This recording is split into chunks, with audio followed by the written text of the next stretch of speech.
If revolution was a movie, I'd be theme music. Time to ignite what I spit is lighter fluid. Stepping into it, fist raised, such a glorious design. Marching into the biggest fight of our lives. Time to spoil the revolution.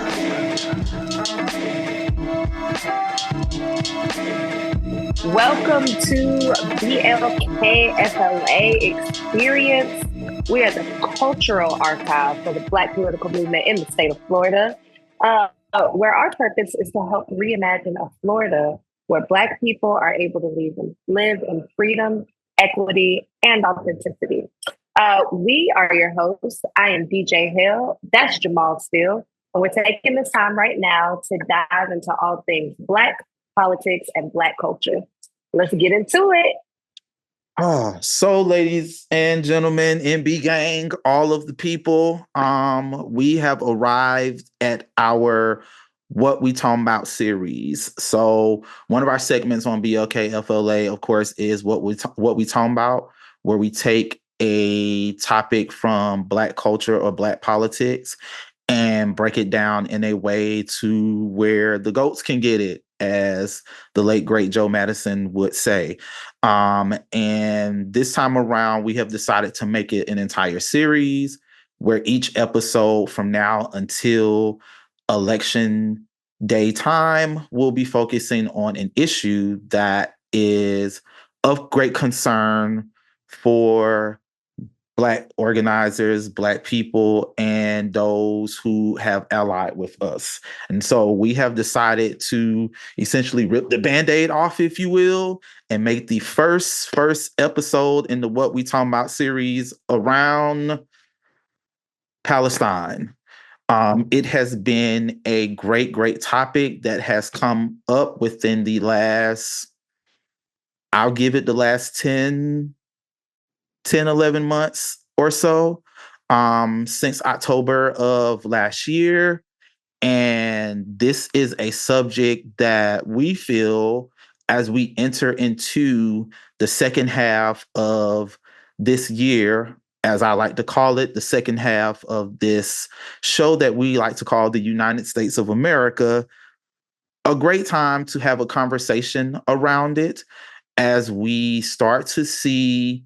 So we start to enter, of course, into the fact that at the time of this episode being released, we will be in day 4 of the Democratic National Convention in Chicago, Illinois, where we will be coordinating the Democratic nominee of the President of the United States, and really needing to have this conversation, as essentially she will be still the Vice President of the United States and still have a hand in the current administration at hand, which is the lead force in the current iteration of this conflict. And so we also want to make sure that we are tying in the fact that from a historical perspective, there has been solidarity between Black people and those over in Palestine. And so I have the honor and privilege of bringing on 2 guests to our podcast. Once again, a friend to the podcast, the illustrious and awesome Jonathan Garrett Green, Esquire of J. Green and Associates. And I would like for the individual that is also our guest on today to introduce himself, as well as give us a rundown of why it is vital that he is here on today. Hey, thank you, my dear brother. It's really great to be here with you all today. Especially in this moment, I feel like this is the perfect time for this conversation. My name is Ahmad Abuznaid. I'm currently the executive director at the U.S. Campaign for Palestinian Rights, and I'm a proud co-founder of the Florida-based and now national Dream Defenders. Squad. I just have to throw that out. What? It's a law. It's now a law. So, good brother Ahmed, I am privileged to have you on BLKFLA, the podcast. quick story for all of you all that'll be watching this or listening to this. Ahmed is actually the reason as to why I became a dream defender. Like all cap, no lie, all facts. Got off a Greyhound bus at the Orlando Greyhound bus station, and person who came and picked me up to take me to my first ever convening in 2018 was this good brother right here. And schooled me to the ways not only of how we essentially operate as dream defenders, but also schooled me to the ways of what's been going on over in Palestine. And so right now we want to go ahead and get things underway. First and foremost, before we discuss anything current, I just want to essentially give people the Cliff Notes version, if you will, of the conflict that has been going on, because a lot of people believe that this is a situation that has been going on since October of last year. And for all of us that's on this particular episode, we know that to not be true. And so, like I said, I just want to go ahead, if you can, and just give us a quick breakdown on all things Palestine genocide. Yeah, absolutely. I mean, the reality is we're here in month 11 now of this genocide. And, in the first few weeks, folks would tell us it wasn't even a genocide. And there's still many that say that. Increasingly, organizations have come out and stated that this is a genocide. Increasingly, we've seen, international law take a position where the International Court of Justice and the International Criminal Court have taken a position asking for the issuance of arrest warrants against Israeli officials, declaring that there's a possibility for genocide way back months ago by the ICJ. But really what we're also seeing is a continuation of a colonial project. This is a part of the history of what Zionism has meant to Palestinians as the indigenous people on the ground and what it means today. For a colonial project to succeed, they need to maximize as much land as possible with as little of the indigenous population as possible. And so here we are, over 75 years, 76 years now of colonization and occupation. And that'll continue until, we are able to build enough power so that folks like the United States will stop arming that genocide and that settler colonialism. And that's really why this conversation is so important for us today. And there's so many layers to unpack. So I'm excited to dig into it with you all. But that's the overarching theme for why this issue not only matters for the entire globe, but why it especially matters for people here in the belly of the beast, in the heart of empire in the United States of America. I appreciate that. One of the key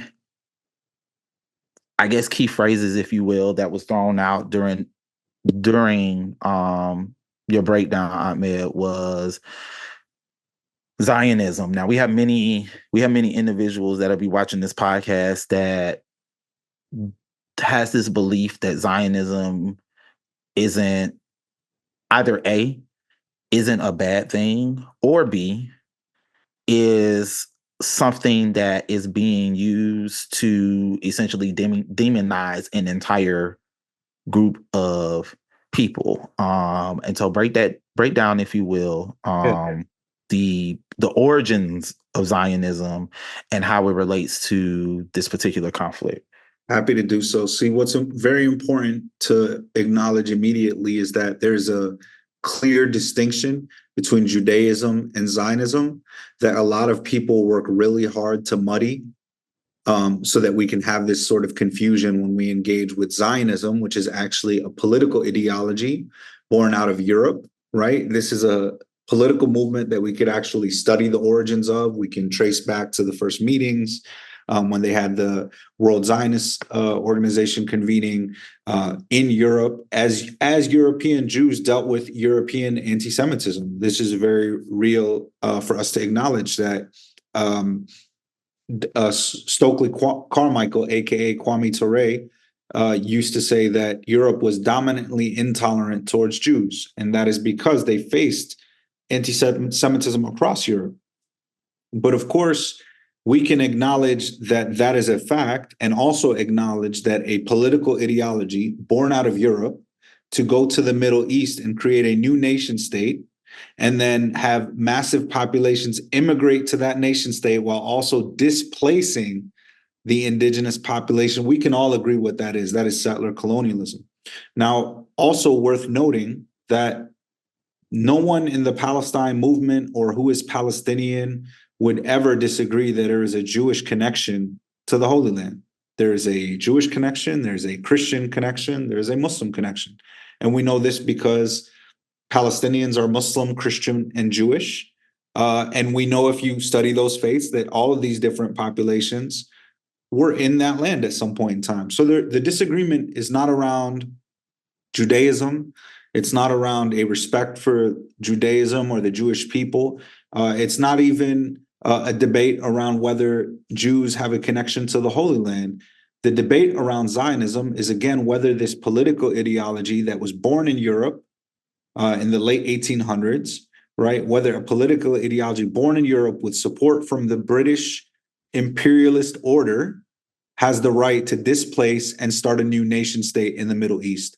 And I think if we are able to put the issue to the side for a moment of horrific anti-Semitism, which occurred in Europe, we can understand that regardless of who the perpetrator is in that role, that is settler colonialism, whether they were Jewish from Europe, whether they were Chinese, whether they were Portuguese. If you come to people's land, displace them, take the land and create a nation state, we have a name for that. So that's what Zionism is. Now, again, as I said, a lot of people want to muddy and gray up that conversation so that it seems that when people like myself are saying, hey, I can trace my family back at least 1,000 years in the Holy Land, and we deserve to live in the Holy Land, and our kids and grandkids deserve to live there, that doesn't mean I hate any people. It actually just means that we have a connection to the land, and that is something that I know the Black radical tradition understands and accepts. I know that is something that Africans and Africans who are anti-colonial understand, right? And that's also why we have a lot of solidarity with indigenous folks here in the US and on Turtle Island, right? Because we can see the parallels. Absolutely. Thank you for touching on that. Also, one of the things that you did touch on during that particular time is the myth, is debunking the myth, if you will, that the situation in Palestine is a conflict between Muslims and Christians. And so as a Christian who operates in the space of Black liberation, this has been a joy for me to have these conversations with people, to let them know that this far exceeds and even is not what we've been taught by Western evangelical Christianity for decades and decades and decades. One of the questions that I do have is the state, and I use air quotes very, very loosely, and that term very loosely.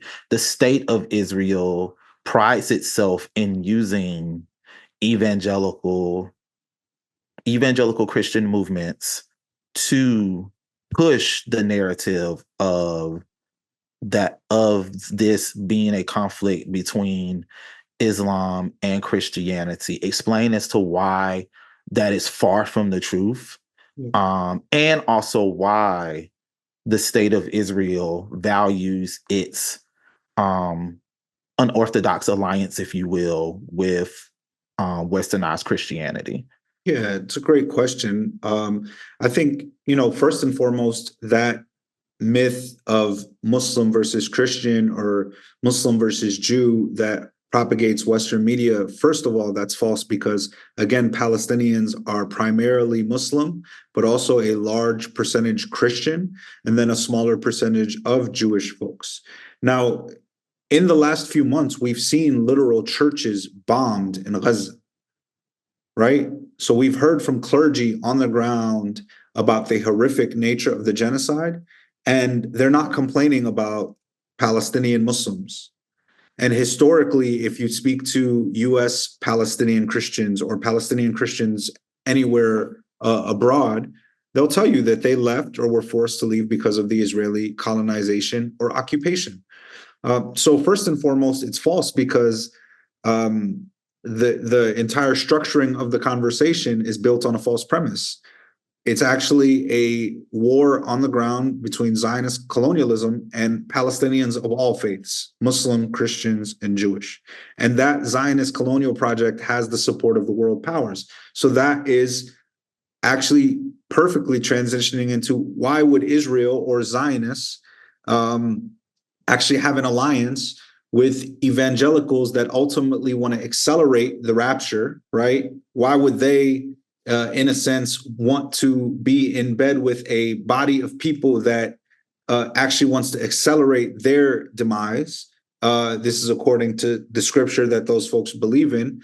And the simple answer is power. Evangelical Christians build up a lot of power, both people power, organized people, and also organized money, which is essentially political power in this country. Mm-hmm. So it's why right now you can see someone like Donald Trump, who's clearly a right-wing authoritarian thug, proclaim that he's the best friend to the Jewish people because he supports Israel, and that any Jew who supports the Democrats doesn't like Jewish people, right? So it's clearly something that the right has grabbed a hold of, but that doesn't make it real. They want us, again, to buy into this propaganda, but the reality is this is another battle between indigenous people and a settler colonial state, but this time a settler colonial state backed by the world's superpower. So I only hope that those folks that really believe in the faith and believe in, Jesus as a savior. I'm Muslim personally, but I think from what I understand of Christianity and Jesus to be the way, that those two can't coexist. Supporting a genocide, a genocidal state, the ethnic cleansing of some of your own, brothers and sisters of faith in Christ. That for me seems impossible to try to make sense together. So that's why I'll say that for me is a conversation worth having. Thank you. I appreciate it. Hell, I'm gonna throw it to you. Yeah, I'm my internet spotty right now, but I keep thinking about, I think my initial difference between the first time I was super aware of the plight of people was because Israelis really hard on getting themselves embedded with the Black churches and holding full on prayer moments. And we're praying and we stand with the girl. I was like, what does this even mean? I'm pretty sure I was a young teenager at the time, but I've always been a questioner, critical thinker. And so just getting into it, and then, when you first Google it, it comes up of oh, people just want peace and everybody just needs to get along over there. But then when you get deeper into it, you start learning the real backstory. And I'm also wondering, what was from your perspective, what is the point of getting the Black churches so desensitized and also just involved in that? What was the tool of that? That's another great question. I mean, again, I think they want to build up as much political support behind AIPAC, behind the Zionist project as possible. And not only obviously are there huge swaths of the Black community that continue to be avid churchgoers, but those are also folks that vote, right?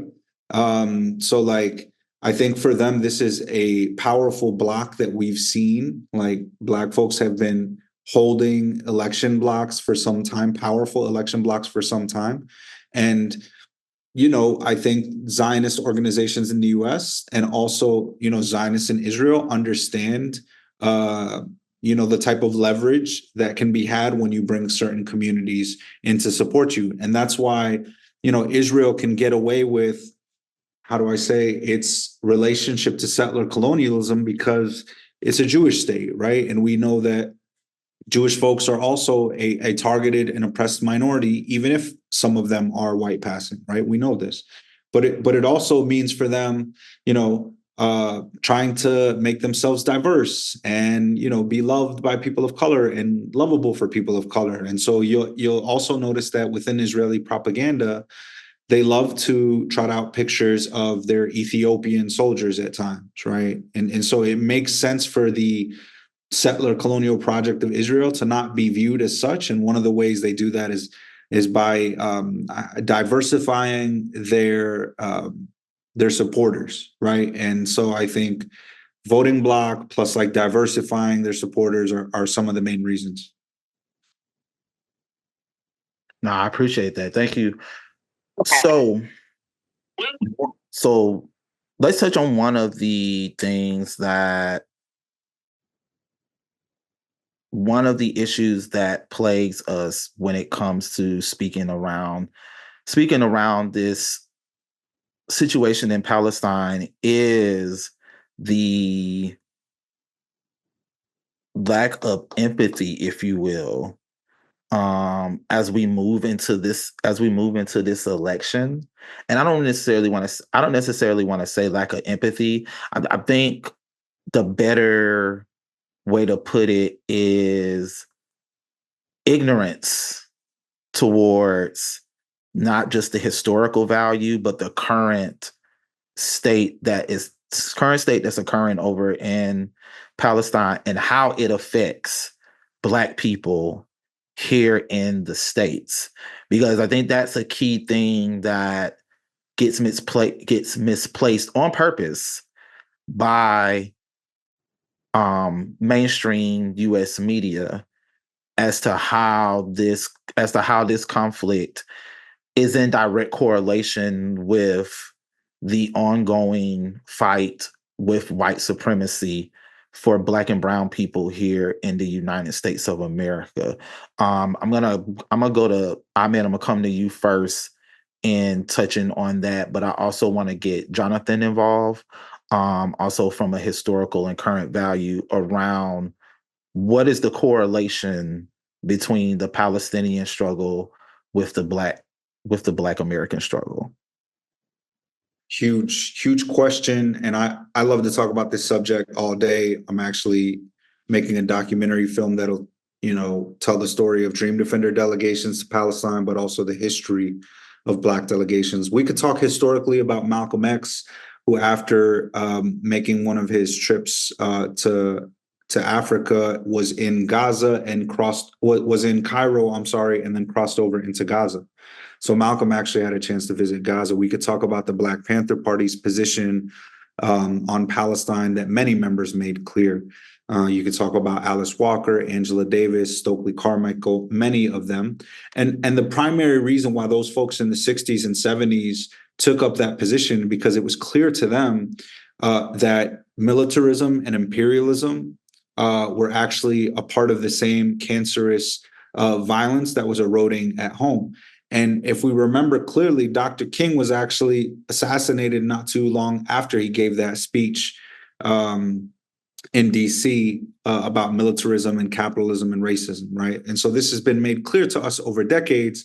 And that's really why they continue to assassinate, target, repress, and lock up many of our leaders, right, who've been telling us the issue for some time. So I want to acknowledge that the analysis in those days was clearly because of an anti-imperialist, anti-militarist, anti-racist position. But also what we've seen is in the days since then, we've seen that now we're being shot at with the same tear gas canisters as Palestinians here domestically. And of course, Black folks and Native Indigenous folks face the brunt of what that violence looks like domestically and have faced that historically. Tear gas canisters, but also what we learned in the moments of Ferguson after Mike Brown was murdered was the prevalence of U.S. police forces going and training in Israel, receiving counterterrorism training, and then utilizing that quote unquote counterterrorism training against M4BL, BLM, Ferguson, Baltimore, and yes, Minnesota protesters. So if that wasn't enough, I think also like the rhetoric, right? Genocidal rhetoric, when you're seeing Israeli and US politicians indifferent about the murder of over 50,000 people that we've documented already, right? Over 40,000 people that we've documented already, with fears that it could be upwards of 200,000 when you account for starvation and disease, right? What does that mean for us here in the US, where we know they've already been dehumanizing for over 400 years Black folks, for over 400 years Native Indigenous folks, for the last I don't know how many years undocumented folks, for the last I don't know how many years trans and queer folks. Like it's clear for me, just like putting the earlier issues aside, just the rhetoric alone of how easy it is for them to brush aside the absolute devastation of entire populations, you know, children being blown to pieces, people being picked up, bodies in plastic bags. That certainly can't help anyone here feel more safe. And we'll talk more about like finances, investment, where's the money going, where it should be going, because that's a whole nother issue too. But I'd love for Jonathan to jump in.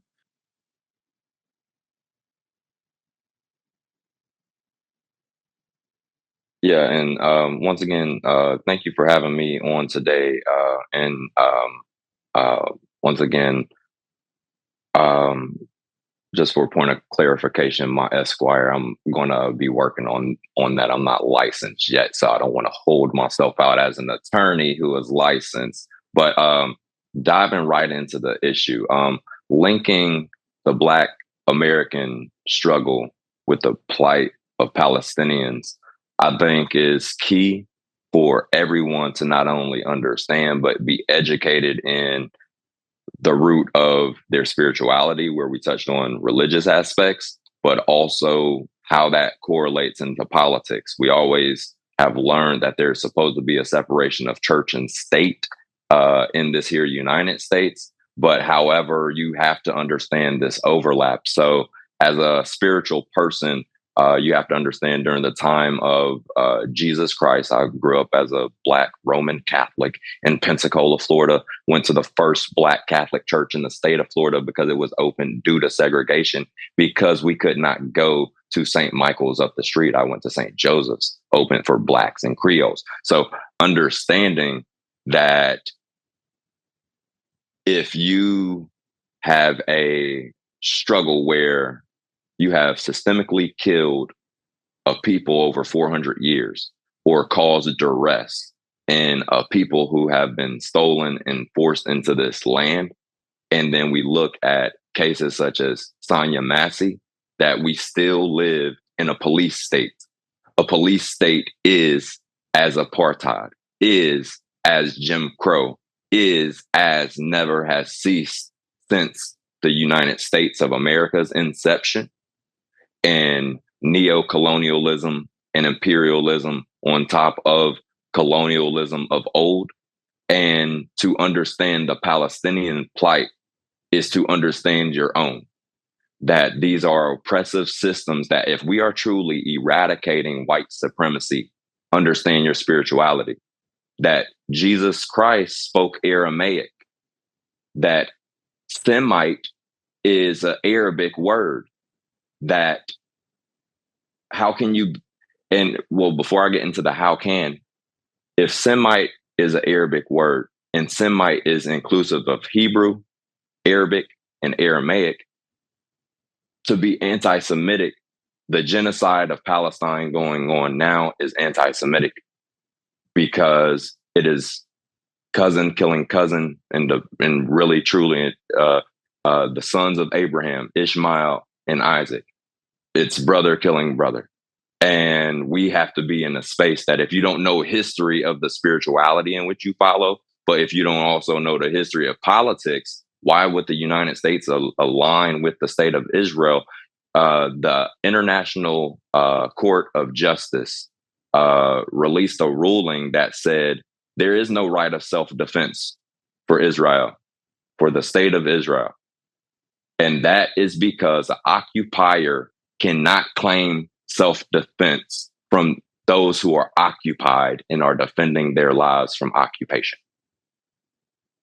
So it's the same as Sonia Massey knowing what was at her door. It's the same as Trayvon Martin.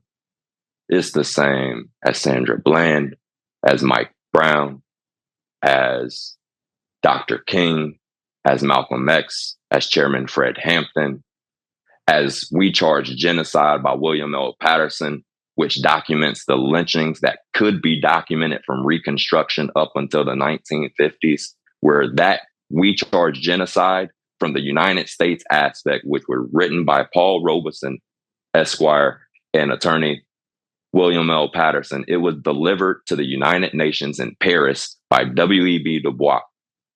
And that is what got Du Bois' passport revoked by the United States government for reporting the genocide. So we have a United States who is disregarding the United Nations when they are not the target of the attack, but it is the United States who's the target of the attack because, like we said, we're going to get into finances. But just yesterday, another $20 billion in arms sales was approved.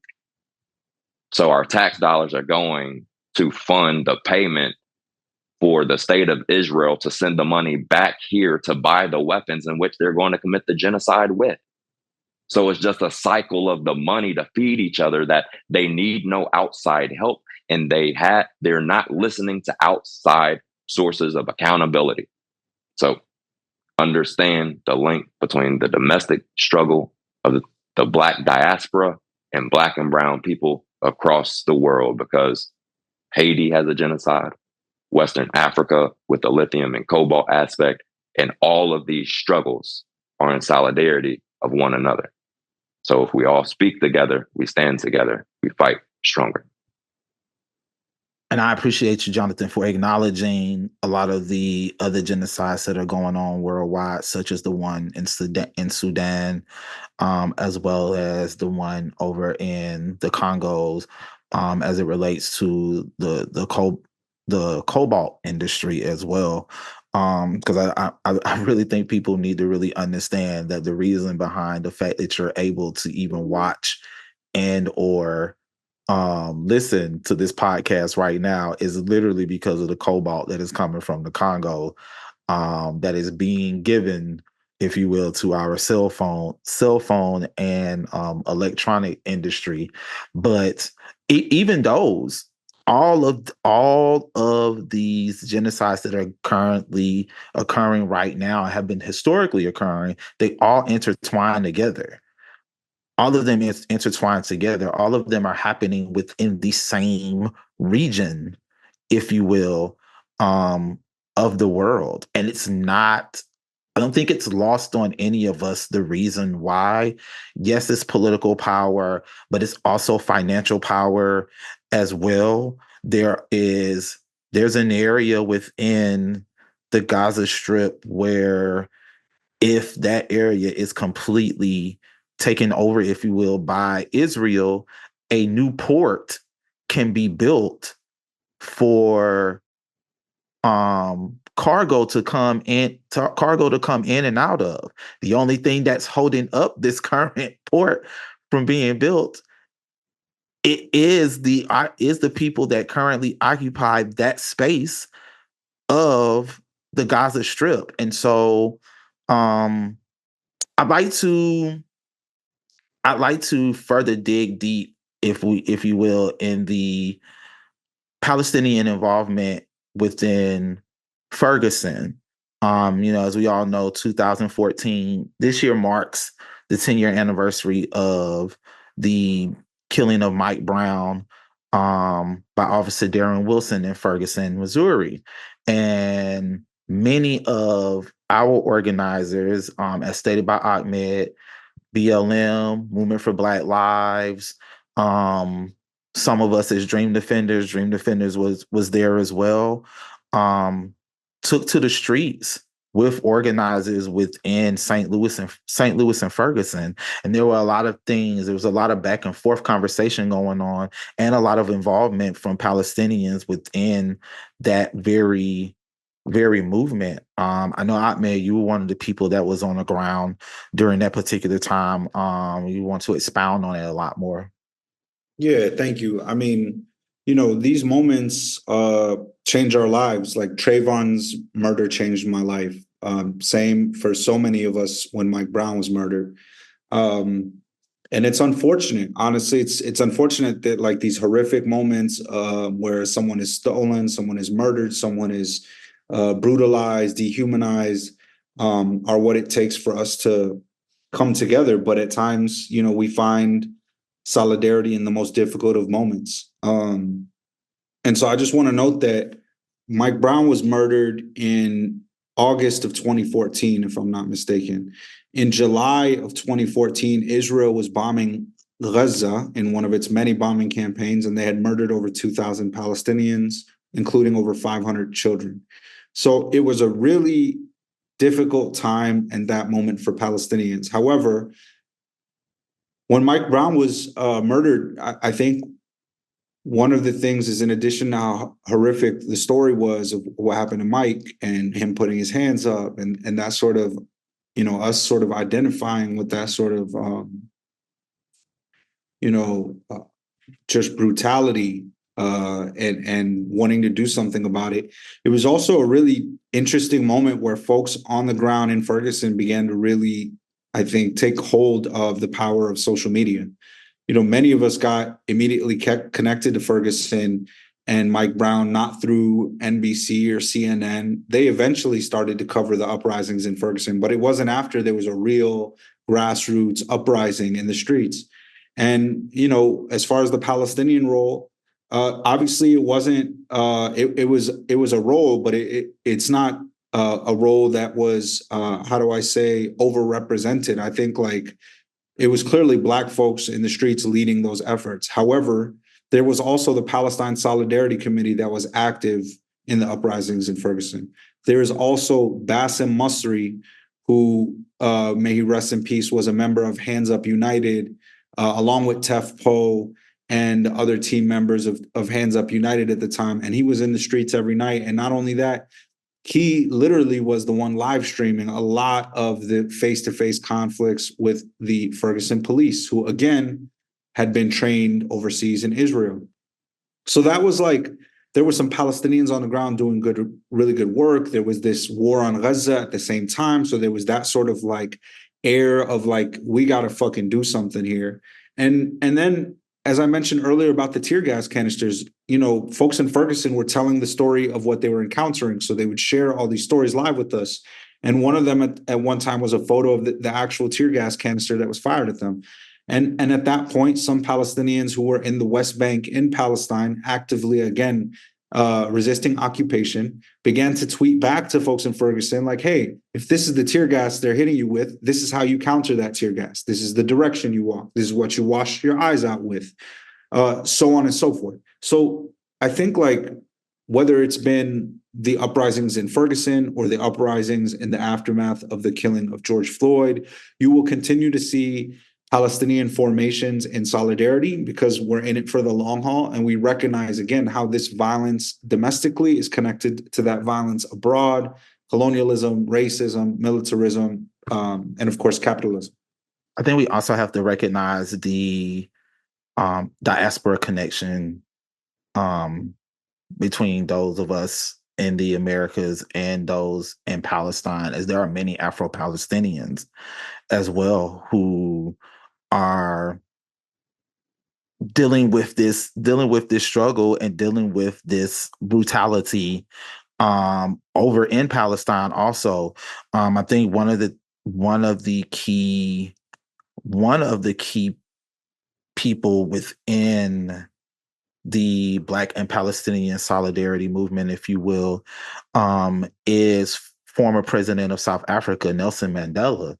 Nelson Mandela, upon his release, and even during his incarceration in South Africa, stated that the thing that is occurring in Palestine, and I'm paraphrasing, the thing that's occurring in Palestine is apartheid, similar to the apartheid that we are facing here in South Africa. And so this isn't just a struggle that's similar in settler colonialism and imperialism. This is a diaspora struggle as well. And I think we as Black people need to understand that as we go into these crucial times within the next couple of months. Jonathan, I'm gonna throw it to you. No, you mentioned an important aspect that I just wanted to note, that in connection with the Palestinian struggle and Black American struggle. Whenever you see the United States government acting, historically, we have been in a place where we don't have a collective power because the communication has ceased. We are at a place now where we have access to consistent and constant information. And the one aspect that I wanted to mention in regards to surveillance and the United States just government, like the National Security Administration, things that we're not really supposed to know, but with use of things like artificial intelligence, they monitor and track people domestically and abroad. So they can track, like, for instance, domestically, there have been reports where they are using drones or different surveillance monitoring equipment. So that way in high crime, high drug areas, you can see which houses have the high traffic area, and AI is detecting which houses are used for those illegal means. So in the same way they can be used for combating quote unquote crime, they can also be used for illegal means such as genocide. And when you have it being funded by an institution such as the United States, and then you spoke on Nelson Mandela, but I think it's also important to recognize the reason the International Court of Justice deemed this a genocide before the United Nations is because South Africa brought this genocidal action against the state of Israel. And it is because of South Africa's experience with apartheid and genocide, they are leading the cause to call out in the International Court of Justice this exact thing that has happened in a historical way, to not only prevent it from continuing, but since the inception, since last October, but even prior to that, in the last 70 plus years of occupation. Thank you again for touching on that as well. So I want to dig deep into this next particular segment because I think this one is key and vital to making sure our people understand how this correlates with the struggle that we are dealing with as Black people here in the Americas. So the U.S. Campaign for Palestinian Rights is a political home for all who believe that freedom for the Palestinian people is an integral part of achieving our collective liberation. My good brother Ahmed here is the executive director of the U.S. Campaign for Palestinian Rights, and their organization just so happened to give us an awesome and incredible resource that you can find if you go to uscpr.org. Again, it's uscpr.org. On their website, they have an awesome resource that is called the U.S. Military Funding to Israel Map. Haley, expound a little bit more on these particular findings that can occur if you so happen to gaze over this map. Oh, yeah. So I was working with a crew in one of their areas who use this map, which is an amazing tool. And it breaks down and shows you how much your city or county is actually paying to the government to invest back into Israel's defense and weapons. Um, it's actually abysmal when you really look at it and you get a chance to put it up against how much that is not being invested into your own community. And also like the impacts of the fact that there are so many United States like sheriffs and police departments that are being trained. So we are actually, paying for our own oppression while also it's a double whammy, right?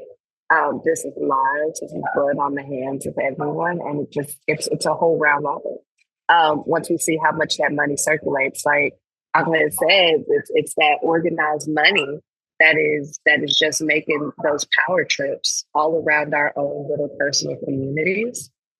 This isn't just a on the surface large everything's just happening in DC issue. This literally comes down to what is your city council and your county commissioners voting on in a way that goes right back into that budget that's being sent over. It's devastating. I did not get a chance to pull my local one, but I'm sure that you probably have. You have one. So I'm the as is DJ Hill. We both are the residential research nerds when it comes to things of this nature. So especially money. Yes, especially when it comes to this money, because this is outrageous how these things go down in this country when it comes to this money. So we aren't even talking about the additional aid, financial aid that has been sent over to Israel since October 7th. We are simply just talking about the aid that has been sent over every year. So every year, the United States government writes a blank check for at least 3.8 billion. I didn't say million, people. I said billion. $3.8 billion to fund Israel's violence against the Palestinian people. The Israeli military then uses your tax dollars to commit Palestinian genocide, destroying homes and stealing their native land in violation of U.S. laws. So we know what the United States gives every year through our federal tax dollars. But how can we break this down by state and city? I'm glad y'all asked. So on this wonderful map, I've already broken it down by state. The state of Florida gives $285,309,129 to Israel for the genocidal destruction of Palestine. This could instead be used to fund 33,916 households with public housing for a year. It can also be used for 99,272 children to receive free or low-cost health care, which, as we all know, that money is sitting in the state budget every year here in the state of Florida because of Medicaid expansion due to the Affordable Care Act, which is never used and is currently the reason why we have individuals on the ground here in the state of Florida doing petitions around getting Medicaid expansion on the ballot in 2026. This money can be used to fund 3,115 elementary school teachers.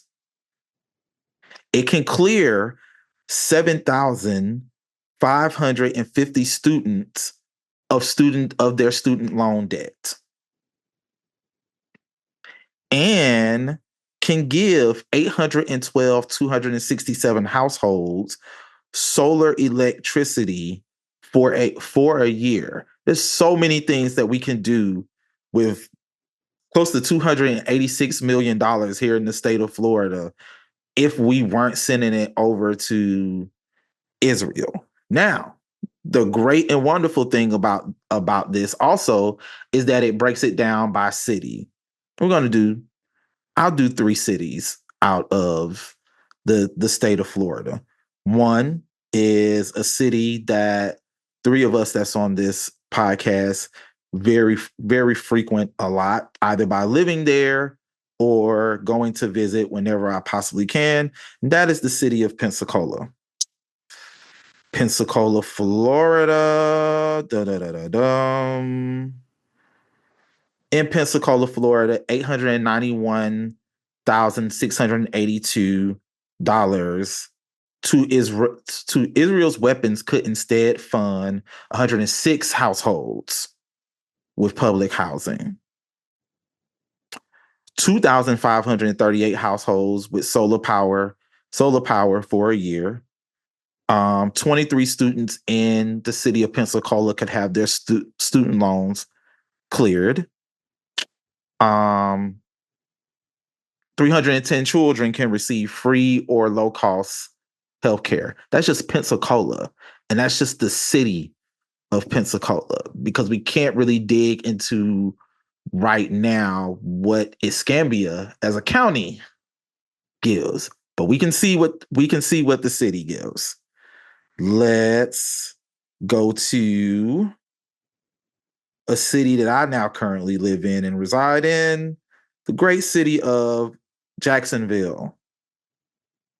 Jacksonville does $13,419,135, which in the city of Jacksonville, this money could actually fund 1,595 households with public housing. It could give 4,669 children free or low-cost health care. And it could clear 355 students of their student loan debt. I live exactly 3 blocks away from Edward Waters University, which was the intended target of the shooter last year of August of this year. It was his intended target before he then went to Dollar General and killed 3 black people in a Dollar General in August of 2023. But bringing up Edward Waters, 355 students at Edward Waters University right now could have their student loan debt canceled with this $13,419,135. There's so many things that we could do with this money instead of funding the genocide of a whole other country that we should not be funding. And so it brings us to the next topic that we want to talk about, this current uncommitted movement. So 2024 Democratic primary and just the 2024 primary in general, there were many states in the United States that you can vote for a candidate or you can vote uncommitted.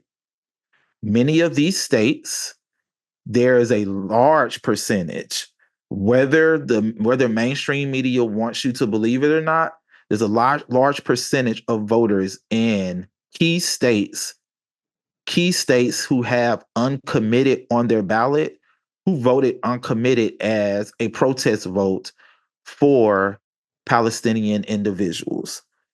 That movement has now grown. Ahmed is one of the key organizers around this uncommitted movement.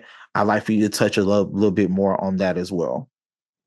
Yeah, thank you, my brother. So just want to note, U.S. Campaign for Palestinian Rights Action, our C4 arm, has endorsed the uncommitted call, but the leadership of Uncommitted is a different group, and we work very closely with them. But I just don't want to take up any of other folks' work. We're certainly involved, but you know what I'm getting at here. Indeed. Look, the reality is that we should be using every opportunity to build power. We should not be ceding power to the neoliberals, to the right wing, to the authoritarians, to the fascists. And one of the ways that we engage with folks on the day-to-day in this settler colonial state of the US is via electoral politics. And I think, folks can have that debate of whether electoral politics work at all. They could do that, at another time. I'm not interested in that debate at this moment. Again, I feel like we have an opportunity to continue to build power with people. I'm not interested in ceding power. And I recognize that there are a lot of individuals that care very deeply about this election and every election. I'll point firstly to the fact that none of us are a part of a community that's a monolith, right? And so what I'll say is that the Uncommitted movement is born out of a deep frustration with President Biden's policy, particularly and specifically that policy in Gaza. But folks from all sorts of backgrounds, faith, race, different states and jurisdictions are supportive of this movement because before the elections is some of the times that we have the most leverage. And I think with all due respect to the folks that are fearful of a Trump administration, I think that we should not be giving away our power, our votes to any candidate, regardless of how bad Trump is, regardless of how bad any candidate is. I think it's important in this moment where the Democratic Party knows it needs certain communities in order to win, important for those communities to come and say, hey, this is what we want. Because that's not anything new to the ball game here. Like, that's literally what folks have been doing for some time now. And one of those things that folks should be demanding as we leverage our voting power is a ceasefire and an arms embargo. We not only need for the U.S. to, do this because we want to limit the harm, the genocide that's being caused right now on the Palestinian people with our weapons, with our funding. We talked about the funding and what that could fund instead. But again, it's against U.S. law and international law. So I think that this is the moment to continue to put pressure on these campaigns, but I'm certainly not in the position to be telling people who to vote for and not vote for. I just think this is the time to leverage your vote. This is the time where you have the opportunity to meet with the campaign, to meet with the candidate and say, if we're going to bring out XYZ amount of votes for you, this is what we'd like to see as an agenda on the war for the Black community. One thing that I was engaging with some Black comrades from M4BL around, and they tossed around, the idea about reparations, right? And if we're looking at probably $1 trillion now that's been invested in the Israeli war machine and colonization, but people continue to tell us that we're ludicrous for supporting some form of reparations, we can say to them, and this is something, again, from the homies at M4BL, hey, how about we divest from war and apartheid and colonialism, and we put those dollars towards the beginnings of a research project that could help us figure out what reparations is, right? And so there's just many reasons why now is the moment to make those demands. And the Uncommitted movement is a part of leveraging, that voting block for those demands. Will we be successful? I hope so, because lives are literally at stake. And I think that,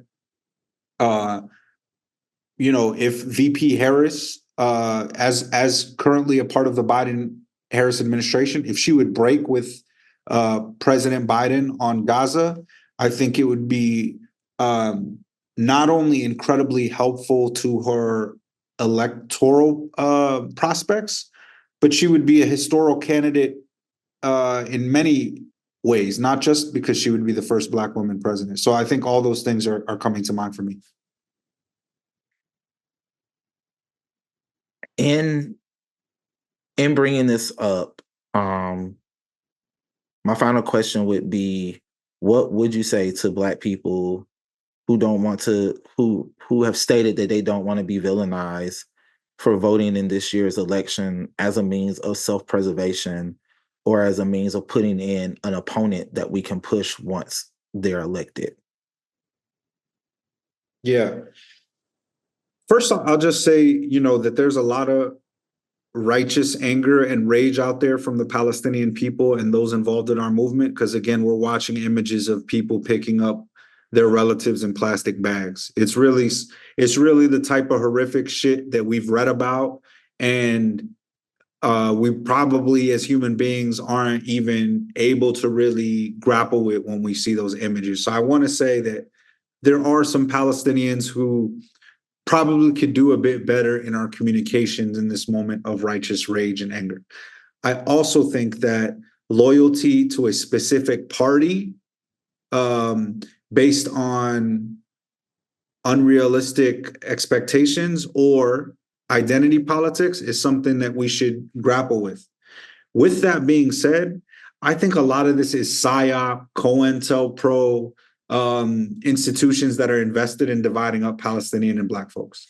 That's what I really think is going on here. I think like all of these Twitter spats and the Palestinians said this and the Black woman said that, like I think that there are folks who don't care about either of our communities that are actively invested in that conversation. And I just want for cooler heads to prevail here to understand that Black folks and Palestinian folks are not at odds. We're not each other's enemy. We're not each other's oppressor here in the United States. And all of the conversations we touched on earlier are why it's important for Palestine to factor into folks' analysis. So I would say to those folks, I'm not telling you to not vote for Kamala for VP Harris. All I'm asking for you is to leverage that vote, because I think that's the least that folks who care about justice and humanity and dignity can do in a moment where we're actively complicit in a genocide. Black folks in this country have been struggling and resisting and building power and have a much greater expertise in what it looks like here than I. And so those, the Black community has their calculations. I'm as a Palestinian pleading just for folks to leverage their vote as much as possible for as long as possible so that we can stop the genocide. Jonathan, I'm also throw it to you. And I'm going to say this a few times: intelligent discernment, intelligent discernment, intelligent discernment. So during this election, we have to have individually intelligent discernment. And what I mean by that is this cannot be an election purely based on polarized political ideologies. Each person has to be intelligent about their decision making and look at the policies and the people who are showing us who they are. Intelligent discernment looks like understanding that if you are more liberal minded, Vice President Harris has always been for law and order as a district attorney, as a attorney general of a state. But also in discernment, understanding that former President Trump is trying to deny checking the convicted felon box on the ability of his future hopeful employment from his point of view. That is a liberal ideology that he does not want his past criminal history to be considered for him to be able to be in a particular role for employment, if that makes sense. So we have candidates at conflicting ideologies and moments, but also I think it's also important to recognize a woman's bodily autonomy. This is also a highly recognizable issue that just, it's irregardless of your political affiliation. You have to have intelligent discernment, the ability to decide between what's good for yourself and the ability to decide what is not good for you. And in regards to the oppression that we suffer, picking our opponent it is easier to sway someone who is about law, order, and justice than it is to sway someone affiliated with the largest homegrown terror organization in the United States in white nationalism, and what is for and what is against your being and existence, especially considering we currently live in a police state in our own right in the United States, and the genocide happens in separate ways. And what we are seeing in Palestine is directly indicative of who we are able to hold accountable in political office, both domestically and abroad. I also would want to touch on the fact that there have been countless individuals who have been running for political office that, due to I like to call them one of the biggest gangs and the biggest gangs in political lobbyism, if you will, AIPAC. We've watched many of our comrades in this struggle who have ascended into electoral office be forced out of their seats in their primary, not during the general, in their primary. We watched Jamal Bowman be forced out in the primary. We watched Cori Bush be taken out in the primary. Shout out to Representative Ilhan Omar for dodging the bullet, as I like to call it, and still being within her congressional seat, moving on to the next phase of the election. Even on a statewide front, the job, if you will, that they're trying to do against State Representative Angie Nixon here in Jacksonville after the ceasefire resolution that she drew up during the special session that happened last year, is indicative of the fact that the power that we possess when we speak on the injustices, not just domestically, but abroad, is putting fear within the very power structure that we face on a day-to-day basis. And so it's imperative for us to really dig deep into understanding that despite what many people will say on social media, despite what many people will say in the mainstream media, Palestine is not a single issue. Because as many people like to tell us, Palestinians and this Free Palestine movement is a single issue vote, and I'm not a single issue voter.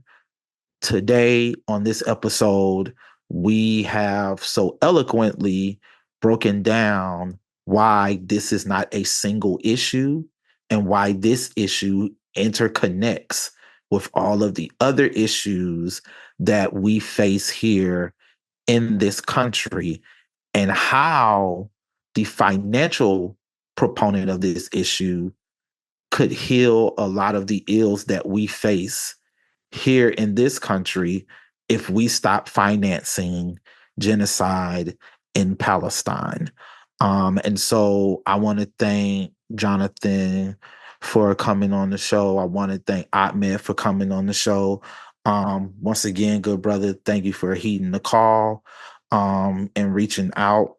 And as always, this is Jamal Steele and DJ Hill showing y'all love and appreciation for joining us on this BLKFLA experience. Stay free, stay blessed, and as always, continue to get acquainted with greatness. We are out. Bye. If revolution was a movie, I'd be theme music. Time with night, what I spit is light of fluid. Stepping into a fixed race, such a glorious design. Marching into the biggest fight of our lives. Time to spoil the revolution.